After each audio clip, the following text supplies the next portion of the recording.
Radhe Radhe, good morning বন্ধুরা। তোমরা সবাই কেমন আছো? আশা করছি সবাই ভালোই আছো, আর আমিও খুব ভালো আছি। এখন বাজে সকাল 5টা। আমি 5টা থেকে ব্লগটা শুরু করেছি। তো আমার রাধিকা ব্লগে সবাইকে ওয়েলকাম জানিয়ে শুরু করছি আমার আজকের ব্লগ। তো এই যে দেখো, সকাল সকাল উঠে কিন্তু ঘর ঝাড়ু দিয়ে দিয়েছি, আর দুয়ারটাও ভালো করে মুছে দিয়েছি। আজকে ঘরটা মুছবো না, কেন পরপর 2 দিনই মোছা হয়েছে, তার জন্য আজকে আর মুছবো না। তো দেখো, উঠানটা ঝাড়ু দিয়ে ভালো করে ধুয়ে দিচ্ছি। আর জানো তো বন্ধুরা, এত বৃষ্টি পড়ছে আজকে অনেক দিন ধরে, যেহেতু অম্বুবাচী, তার জন্য মানে সারা পুরা একদম সব জায়গাতেই এইভাবে বৃষ্টি পড়ছে। খালি আমাদের আসাম বলতে না, সবখানেই পড়ছে বৃষ্টি। সরি, গুয়াহাটি, মুম্বাই সব জায়গাতেই।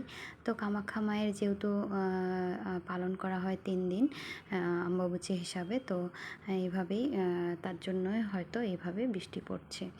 তো প্রত্যেক বছরই হয়, কিন্তু এত বৃষ্টি হয় না, লাগাতার বৃষ্টি। তো যাই হোক, আমার উঠান ঝাড়ু দেওয়া হয়ে গেছে, এখন ধোয়াও হয়ে গেছে। এখন ব্রাশটা করে নিচ্ছি।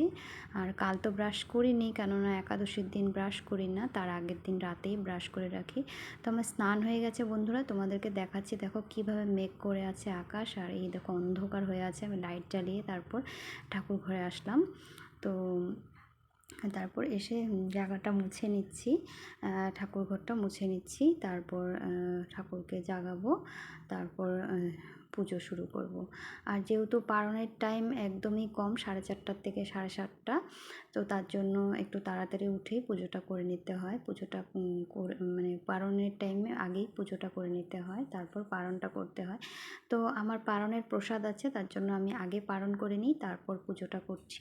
তো এই যে দেখো, তোমাদেরকে দেখাচ্ছিলাম কিভাবে বৃষ্টি পড়ছে, মানে কি বলবো, মানে কাপড় এইভাবে জমিয়ে রাখছি, আর গায়ের কাপড়গুলো ভালো করে শুকোচ্ছে না, মানে এই অবস্থাতে আছি আর কি বলবো। তো কবে যে বৃষ্টি কমবে আর কবে যে কাপড় ধোবো, মানে ভগবানই জানে। তো যেহেতু এটা একটা নিয়ম, বৃষ্টির অম্বুবাচীতে এরকম লাগাতার বৃষ্টি হয়, এটাও হয়তো কোনো ভগবানেরই লীলা।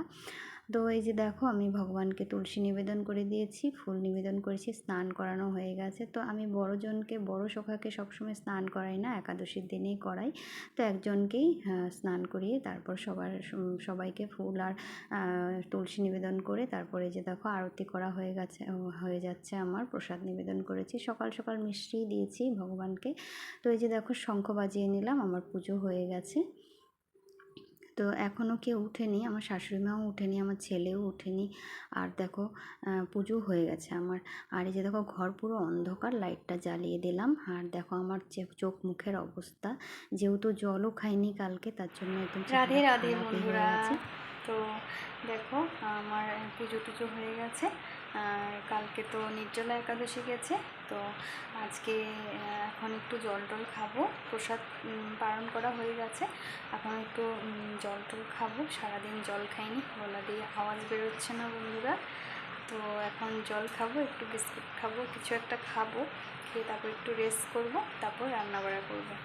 তো আজকের জন্য আমার ব্লগটা এখানেই শেষ করছি বন্ধুরা। তোমরা ভালো থেকো, সুস্থ থেকো, দেখা হচ্ছে আবার নেক্সট ব্লগে। আর একাদশী কিন্তু করার চেষ্টা করো সবাই, একাদশী করলে মানে অনেক কিছু জানতে পারবে ভগবানের বিষয়।